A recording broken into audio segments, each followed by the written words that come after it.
ओम नमः शिवाय। शिवपुराण महात्म्य विद्येश्वर संहिता अध्याय 18वां। बंधन और मोक्ष का विवेचन। शिव के भस्म धारण का रहस्य। ऋषियों ने सूत जी से पूछा, सर्वज्ञों में श्रेष्ठ सूत जी, बंधन और मोक्ष क्या है? कृपया हम पर कृपा कर हमें बताइए। सूत जी ऋषियों से बोले, महर्षियों, मैं बंधन और मोक्ष के स्वरूप व उपाय का वर्णन तुम्हारे लिए करता हूँ।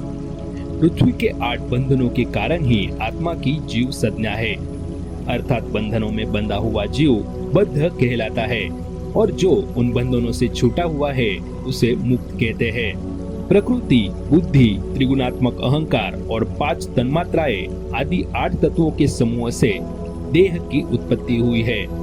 देह से कर्म होता है और फिर कर्म से नूतन देह की उत्पत्ति होती है। शरीर को स्थूल, सूक्ष्म और कारण के भेद से जानना चाहिए। स्थूल शरीर व्यापार कराने वाला, सूक्ष्म शरीर इंद्रिय भोग प्रदान करने वाला तथा शरीर को आत्मानंद की अनुभूति कराने वाला होता है। कर्मों के द्वारा ही जीव पाप और पुण्य भोगता है। इन्हीं से सुख दुख की प्राप्ति होती है। अतः कर्म पाश में बंधकर जीव शुभाशुभ कर्मों द्वारा चक्र की भांति घुमाया जाता है। इससे छुटकारा पाने के लिए महाचक्र के कर्ता भगवान शिव की स्तुति और आराधना करनी चाहिए। शिव ही सर्वज्ञ, परिपूर्ण और अनंत शक्तियों को धारण किए है।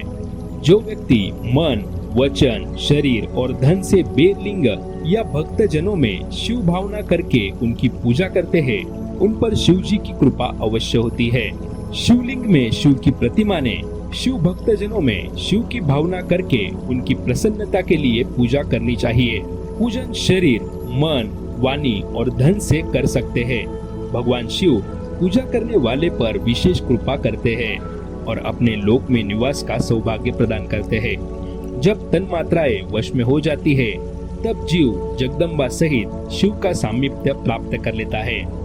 भगवान का प्रसाद प्राप्त होने पर बुद्धि वश में हो जाती है। सर्वज्ञता और तृप्ति शिव के ऐश्वर्य है। इन्हें पाकर पूजन करना चाहिए।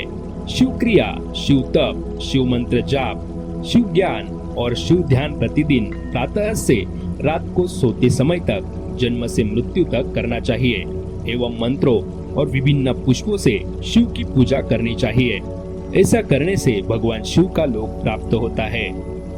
ऋषियों ने सूत जी से पूछा, उत्तम व्रत का पालन करने वाले सूत जी, शिवलिंग की पूजा कैसे करनी चाहिए? कृपया हमें बताइए। सूत जी ऋषियों से बोले, ब्राह्मणों, सभी कामनाओं को पूर्ण करने वाले लिंग के स्वरूप का मैं तुमसे वर्णन करता हूँ। सूक्ष्म लिंग निष्कल होता है और स्थूल लिंग सकल। पंचाक्षर मंत्र को स्थूल लिंग कहते हैं। दोनों ही लिंग साक्षात मोक्ष देने वाले हैं। प्रकृति एवं पौरुष लिंग के रूपों के बारे में एकमात्र भगवान शिव ही जानते हैं और इसे कोई नहीं जानता। पृथ्वी पर 5 लिंग है, जिनका विवरण मैं तुम्हें सुनाता हूँ। पहला स्वयंभू शिवलिंग, दूसरा बिंदु लिंग, तीसरा प्रतिष्ठित लिंग, चौथा चरलिंग और 5वां गुरुलिंग है। देवर्षियों की तपस्या से संतुष्ट हो उनके समीप प्रकट होने के लिए पृथ्वी के अंतर्गत बीज रूप में व्याप्त हुए भगवान शिव वृक्षों के अंगूर की भांति भूमि को भेद कर नाद लिंग के रूप में व्यक्त हो जाते हैं। स्वतः प्रकट होने के कारण ही इसका नाम स्वयंभू लिंग है। इसकी आराधना करने से ज्ञान की वृद्धि होती है। सोने, चांदी, भूमि, वेदी पर से उनकी पूजा करें। ऐसा करने से साधक को ऐश्वर्य की प्राप्ति होती है।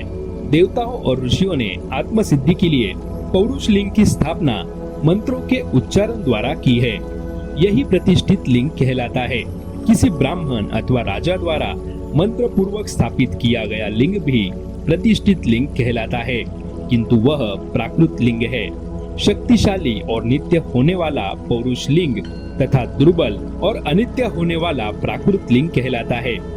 लिंग नाभि, जीभ, हृदय और मस्तक में विराजमान आध्यात्मिक लिंग को चर लिंग कहते हैं। पर्वत को पौरुष लिंग और भूतल को विद्वान प्राकृत लिंग मानते हैं। पौरुष लिंग समस्त ऐश्वर्य को प्रदान करने वाला है। प्राकृत लिंग धन प्रदान करने वाला है। चरलिंग में सबसे प्रथम रसलिंग ब्राह्मणों को अभिष्ट वस्तु प्रदान करने वाला है।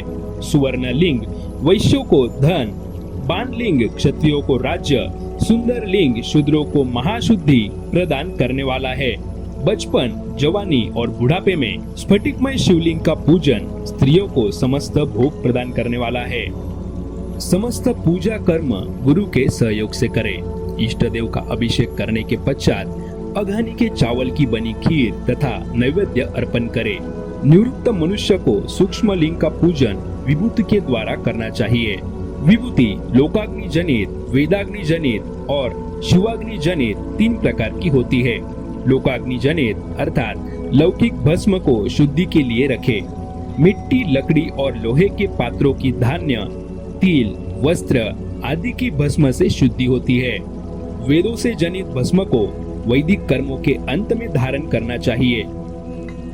मूर्तिधारी शिव का मंत्र पढ़कर बेल की लकड़ी जलाए। कपिला गाय के गोबर तथा शमी, पीपल, पलाश, बड़, अमलताश और बेर की लकड़ियों से अग्नि जलाए। इसे शुद्ध भस्म माना जाता है। भगवान शिव ने अपने गले में विराजमान प्रपंच को जलाकर भस्म रूप से सार तत्व को ग्रहण किया है। उनके सारे अंग विभिन्न वस्तुओं के सार रूप है। भगवान शिव ने अपने माथे के तिलक में ब्रह्मा, विष्णु और रुद्र के सार तत्व को धारण किया है। सजल भस्म को धारण करके शिव जी की पूजा करने से सारा फल मिलता है। शिव मंत्र से भस्म धारण कर श्रेष्ठ आश्रमी होता है। शिव की पूजा अर्चना करने वाले को अपवित्रता और सूतक नहीं लगता। गुरु शिष्य के राजस, तामस और तमोगुण का नाश कर शिव का बोध कराता है। ऐसे गुरु के हाथ से भस्म धारण करनी चाहिए। जन्म और मरण सब भगवान शिव ने ही बनाए हैं। जो इन्हें उनकी सेवा में ही अर्पित कर देता है वह बंधनों से मुक्त हो जाता है। स्थूल, सूक्ष्म और कारण को वश में कर लेने से मोक्ष प्राप्त होता है। जो शिव की पूजा में तत्पर हो, मौन रहे, सत्य तथा गुणों से युक्त हो, क्रिया, जाप, तप करता रहे, उसे दिव्य ऐश्वर्य की प्राप्ति होती है तथा ज्ञान का उदय होता है। शिव भक्त यथायोग्य क्रिया एवं अनुष्ठान करे तथा धन का उपयोग कर शिव स्थान में निवास करे। भगवान शिव के महात्म्य का सभी के सामने प्रचार करे। शिव मंत्र के रहस्य को उनके अलावा कोई नहीं जानता, इसलिए शिवलिंग का नित्य पूजन करे।